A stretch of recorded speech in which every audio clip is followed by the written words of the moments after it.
प्रार्थना का महत्व। बुद्धि की शुद्धि है प्रार्थना। बुद्धत्व की प्राप्ति का एक साधन है प्रार्थना। जीव को परमात्मा से मिलाने का साधन है प्रार्थना। हर एक के कष्ट को हरने का एकमात्र जरिया है प्रार्थना।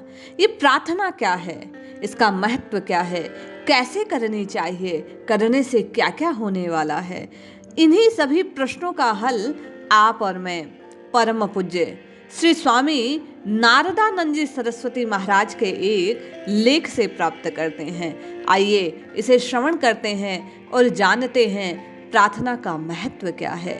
जय श्री हरि। पूज्य गुरुदेव के चरणों में बारंबार प्रणाम। शास्त्रों में कहा गया कि प्रार्थना बुद्धि शुद्ध करती है। देवताओं की प्रार्थना से देव शक्ति प्राप्त होती है। द्रौपदी की प्रार्थना से सूर्य भगवान ने दिव्य बटलोई दी थी। नलनील को प्रार्थना से पत्थर तैराने की शक्ति प्राप्त हो गई। महात्मा तुलसीदास को श्री पवन सुत्र हनुमान जी महाराज ने प्रार्थना करने पर भगवान श्री राम के दर्शन करवा दिए। प्रार्थना से डाकू रत्नाकर की बुद्धि अत्यंत शुद्ध हो गई। वाल्मीकि ऋषि के नाम से प्रसिद्ध हो गए। मर्यादा पुरुषोत्तम भगवान श्री राम ने उनको साष्टांग प्रणाम किया। वर्तमान समय में प्रार्थना से लाभ उठाने वाले बहुत लोग हो चुके और अब भी हैं। स्वामी जी कहते हैं, प्रार्थना करने से शारीरिक क्लेशों का शमन होता है। प्रातः स्मरणीय गोस्वामी तुलसीदास जी की बाह में असहनीय पीड़ा हो गई।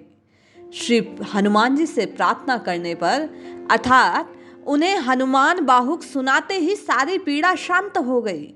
प्रार्थना से कामना की पूर्ति होती है। राजा मनु की प्रार्थना पर भगवान ने पुत्र रूप में उनके गृह में अवतार लेने की स्वीकृति दी। सत्यनारायण की कथा में लिखा है कि दरिद्र लक्कड़हारे की प्रार्थना पर भगवान ने उसे संपत्तिशाली बना दिया। प्रार्थना के द्वारा मनुष्यों में परस्पर प्रेम उत्पन्न होता है।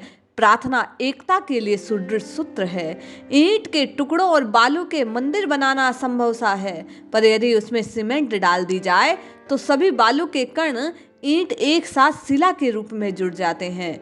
वर्तमान समय में महाराज कहते हैं, मनुष्यों के जिन समुदायों में निश्चित प्रार्थना निश्चित समय और निश्चित स्थान पर होती है, ऐसे समुदायों को तोड़ने के लिए बड़ी बड़ी प्रबल शक्तियां जुटी हैं, परंतु उन्हें भिन्न करने में असमर्थ सिद्ध हुए हैं। वर्तमान युग में ऐसी घटनाएं हो चुकी जो प्राचीन काल में भी नहीं हुई। ये प्रार्थना की शक्ति को प्रदर्शित करती है। प्रार्थना की शक्ति को बतलाते हुए स्वामी जी कहते हैं, एक समय रावण आदि राक्षसों के घोर उपद्रव से त्रस्त होकर देवी स्वभाव के प्राणी सूर्य मुनि गंधर्व आदि हिमालय की कंदराओं में जा पर छिप गए। रावण आत सुनहु सकोहा, देवन तके मेरु गिरि खोहा। रावण की योजना थी, हमरे बेरी बेबुद बरु था, तन कर मरन एक विधि होई। द्विज भोजन मख होम सरादा, सबके जाय करहु तुम बाधा। क्षुदाहीन बलहीन रिपु, सहज ही मिलही आए, तब मारहि की छाड़ी हूँ, भली भांति अपनाए। इस श्रुति सत विरोधी योजना को सुनकर ऋषि मुनि देवता सब घबरा गए। उन्होंने एक सभा का आयोजन किया, जिसमें भगवान शंकर पधारे। बैठे सुर सब करहि विचारा, कह पायऊं प्रभु करहु पुकारा। वे सोचने लगे, आसुरी समुदाय देवी समुदाय को विनष्ट करने पर तुला है, उसमें त्राण पाने के लिए किस साधन को अपनाया जाए। हम सब दीनहीन असहाय दीन बंधु भगवान को कहाँ ढूंढें। पूर्वे कुंठ जान कह कोही, कोही कह पय निधि बस प्रभु सोही। परिणाम ये हुआ कि सभा में कई भिन्न मत हो गए।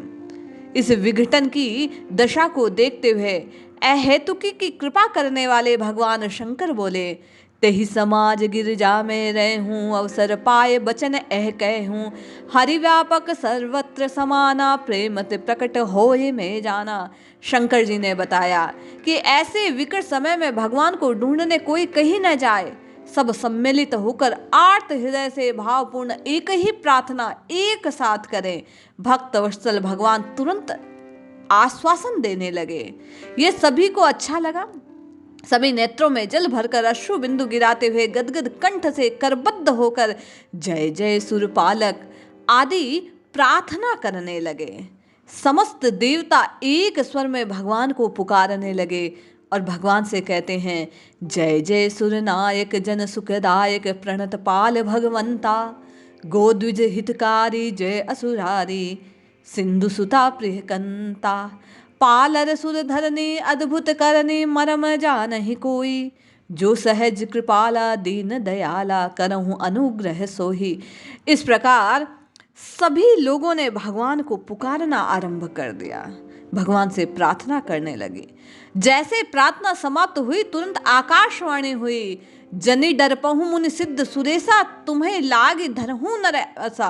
ब्रह्मा जी सबको शिक्षा और आश्वासन देकर देवताओं से यह कहकर ब्रह्मलोक को चले गए कि तुम लोग वानर रूप धारण कर सुसंगठित हो भगवान का भजन करते हुए पृथ्वी पर रहो। प्रार्थना सफल हुई। मर्यादा पुरुषोत्तम भगवान श्री रामचंद्र का अवतार हुआ। देवता, गोए, ऋषि, मुनि, पृथ्वी, भक्त, समाज सब सुखी और परम धाम के अधिकारी हो गए। जब जब होए धर्म के हानि, बाढ़े असुर अधम अभिमानी। ऐसे समय में जब जब देव समाज ने भगवान से प्रार्थना की, तब तब भगवान ने अवतार लेकर विश्व में शांति स्थापित की।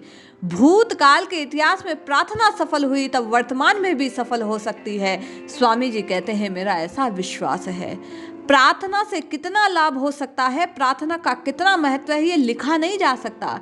प्रार्थना के द्वारा मृत आत्माओं को शांति मिलती है, जिसकी प्रथा आज भी देवासान हो जाने पर 2-4 मिनट मृतात्मा की शांति के लिए सभाओं में सामूहिक प्रार्थना की जाती है। प्रार्थना के उपासक महात्मा गांधी, महामना मालवीय जी आदि धार्मिक राजनीतिक नेताओं का अधिक स्वास्थ्य बिगड़ने पर जब जब समाज में प्रार्थना की गई, तब तब लाभ प्रतीत हुआ। और भी अनेकों उदाहरण हैं। स्वामी जी कहते हैं, प्रार्थना में विश्वास की प्रधानता है।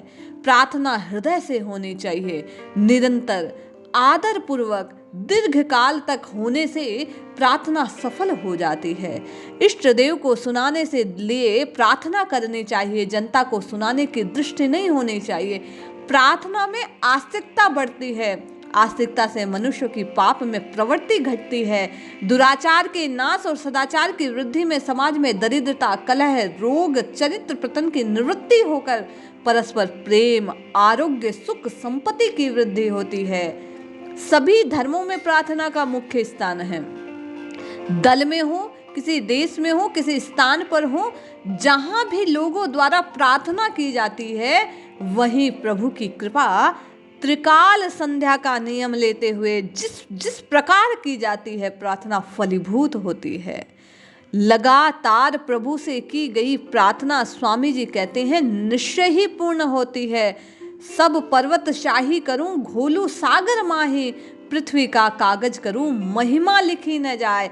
ऐसी अद्भुत महिमा है प्रार्थना की। स्वामी जी कहते हैं, जो जो जब जब जैसे जैसे प्रभु को पुकारता है, जिस रूप में प्रभु से प्रार्थना करता है, प्रभु उसके आर्त भाव को धारण करते हैं, समझते हैं और उसके कष्ट को दूर कर देते हैं। परमानंद कृपालय तन मन परिपूर्ण काम, प्रेम भगति अनपायनी देहूँ हमें श्री राम। आप और मैं राम जी से यही प्रार्थना करें कि हमें राम जी की कृपा दृष्टि मिल जाए। ये प्रार्थना अवश्य फलीभूत होती है। राम राम हरि हरि कृष्ण कृष्ण पुकारते रहें, प्रभु के चरणों में अपनी भावपूर्ण प्रार्थना निवेदित करते रहें। निश्चय जाने, ऐसा करने से आप और मैं संसार सागर को पार कर जाएंगे। जय श्री हरि।